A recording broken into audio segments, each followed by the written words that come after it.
Hey everyone, it's Ethan or Miist back again for another video today, and welcome back to the channel, guys. We're here again for yet another video. Going to be talking about every movie and TV show I watched last week, and yeah, we've got kind of like two main themes for the week in actors, ironically enough, which was Jack Black and John Bernthal.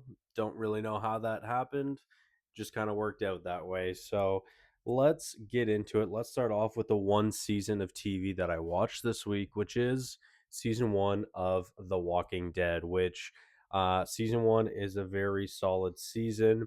It definitely felt like this season was going to be the first of many. Like there was a lot of open ended sequences and consequences and choices that went unanswered. This never looked like it was going to be a one season show, which I don't know if that's ballsy or if that's smart, but either way, I liked it. I do wish the season was longer. I wish it had been like maybe like another two episodes, but overall, I had a really great time with this show. And the reason I'm watching the show is because it is Austin's favorite show of all time. My best friend. It's his favorite show of all time. This is something he's always wanted me to watch, and I'm finally watching it. And happy to report that I'm so far enjoying season one, and I'm so far enjoying season two as well. Which he loves season two, but I guess season two is a lot of it's pretty up and down, I guess, from what he's told me. A lot of people like it, a lot of people don't like it, so it's kind of polarizing. But anyways, season one, I'm a fan, and it got me into the show. Ranked it an 87 out of 100. So let's move on to the movies. And kind of another theme of the week was escape rooms for some reason. So let's start it off with my least favorite of the week, which was Escape Room from 2017. Really, really poor to say the least. The escape rooms looked like something I would have done, around here. Like I mean, the city I live in, I think has two escape rooms, and the escape rooms that I've done there are far better than what was on this in this film. And I think that's kind of hilarious. This is poorly acted. There's poor dialogue, and I feel like a lot of people have those complaints about the 2019 and 2021 versions of Escape Room, but it's so much worse here. And honestly, I wouldn't recommend this to anyone. Ranked it a 12 out of 100.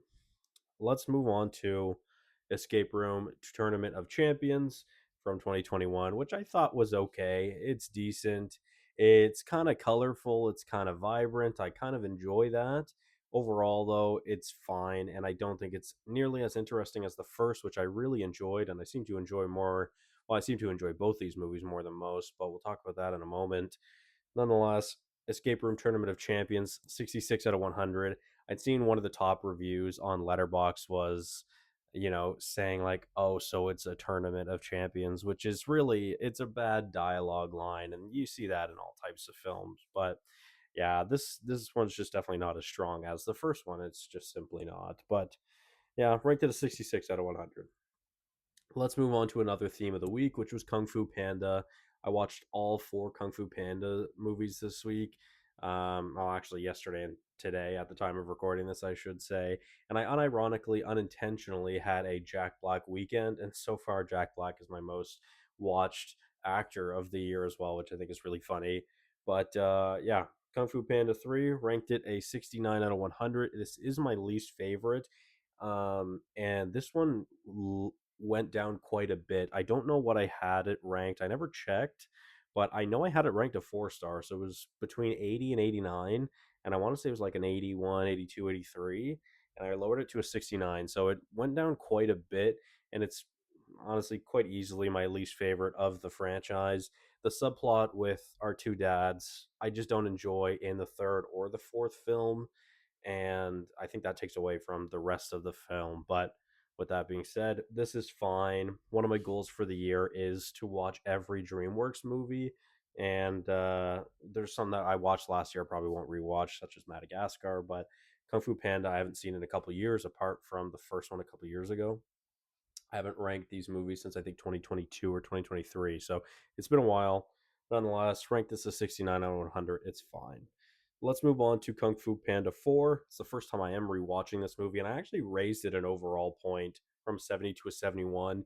When I first watched this movie in theaters a couple years ago, it didn't really sit right with me. I didn't really know how I felt about it because there was parts I enjoyed, but there's a cast member in this movie that I really don't enjoy, and that kind of left a sour taste in my mouth after watching it the first time. But I had given it the benefit of the doubt, ranked it a 70 out of 100.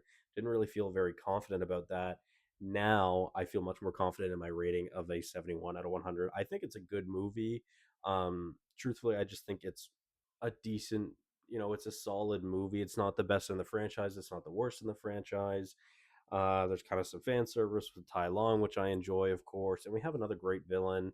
I think one thing this franchise does very well is gives us memorable and fun villains. I think every one of these villains are good villains, and the Chameleon is probably, I would probably rate my villains in the same order that I rate the franchise. So we'll see how that goes in a moment. But yeah, Kung Fu Panda 4, 71 out of 100.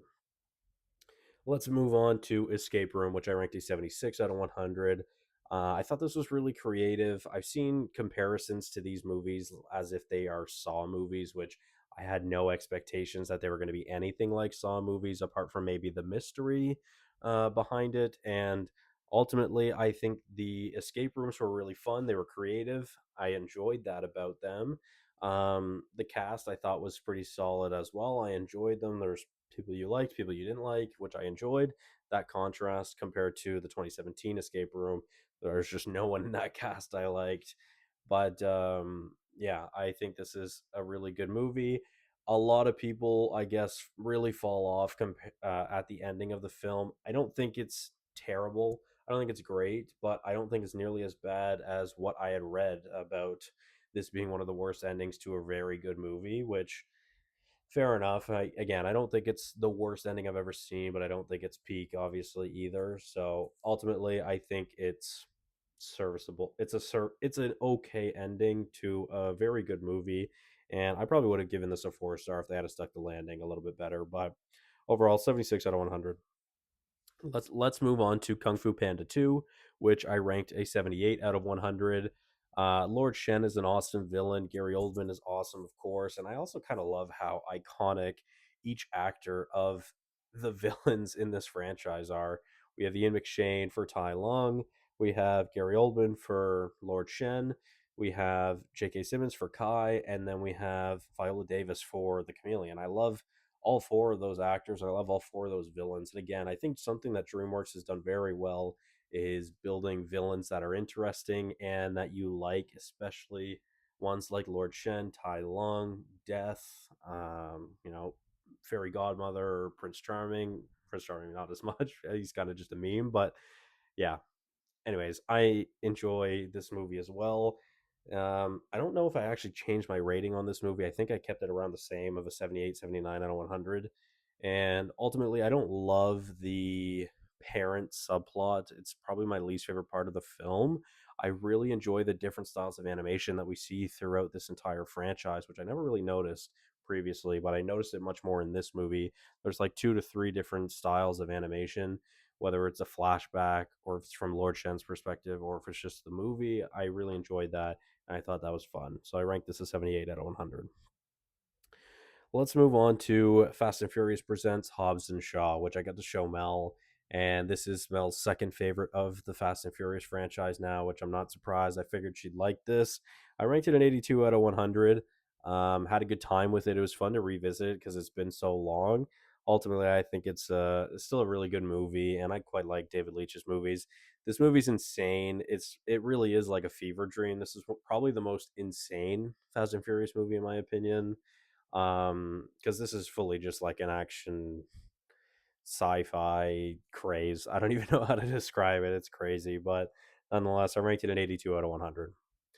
Let's move on to Sleepless in Seattle, which there's a few Nora Ephron movies I want to go through this year. She is one of my goals for the year to get through some of the movies that she's directed, and Sleepless in Seattle is one of them, which I ranked an 83 out of 100. I had a good time with it. Um, yeah, I don't think I've ever actually seen Meg Ryan really act in much. I think I've only seen her in like Top Gun, and I don't get to see a whole lot of young Tom Hanks, but I enjoyed that. Also, Jonah is an absolute fucking icon in this movie. Yeah, I had a good time with this. I love love and I love rom coms. This was a lot of fun. I ranked it an 83. Let's move on to Origin, which is how I started the week with John Bernthal, like I mentioned earlier. And I ranked this an 84 out of 100. I really enjoyed this movie.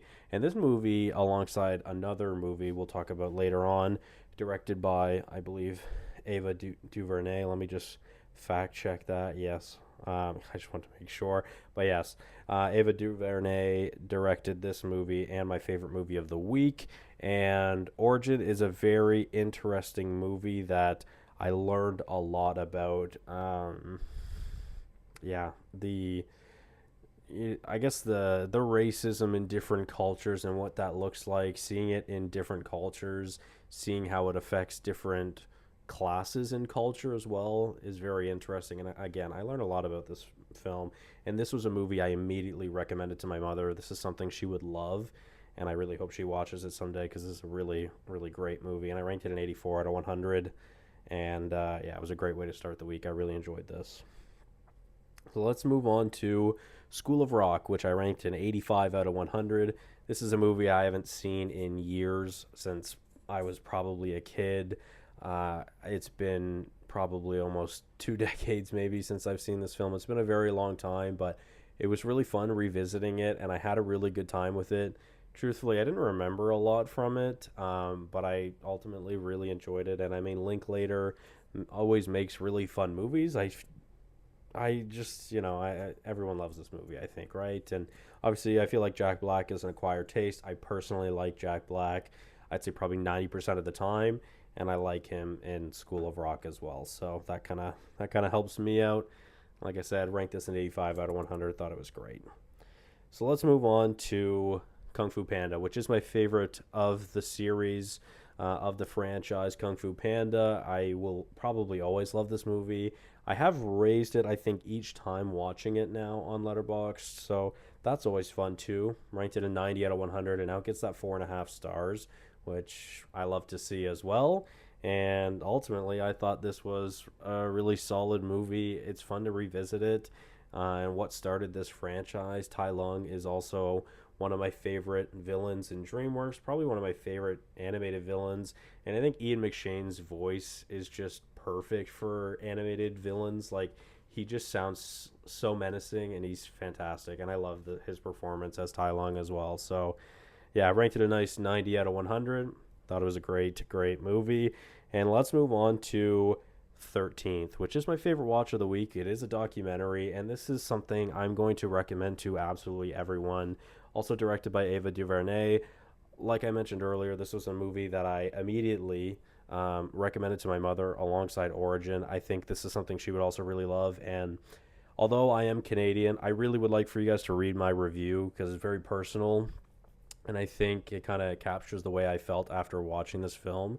But there was many moments in this film where I was literally stunned, and I literally audibly gasped out loud because I couldn't believe what I was listening to and what I was hearing, and some rules, regulations, and laws that the American government and um, what's the word I'm looking for? Judicial systems have. It just genuinely blew my mind. But this is like easily like the documentary to watch. If I ever recommended a documentary for anyone to watch, it would be this one. This one was fantastic, and it's very well made as well. And I think everyone should be watching this, whether you're Canadian or American, or if you're from somewhere else in the world. I think everybody should be watching this. So 13th is my favorite watch of the week. And yeah, overall, I had a great week. Thank you guys all so much for watching. Hopefully, you did enjoy, and I'll see you guys in the next one. Bye bye.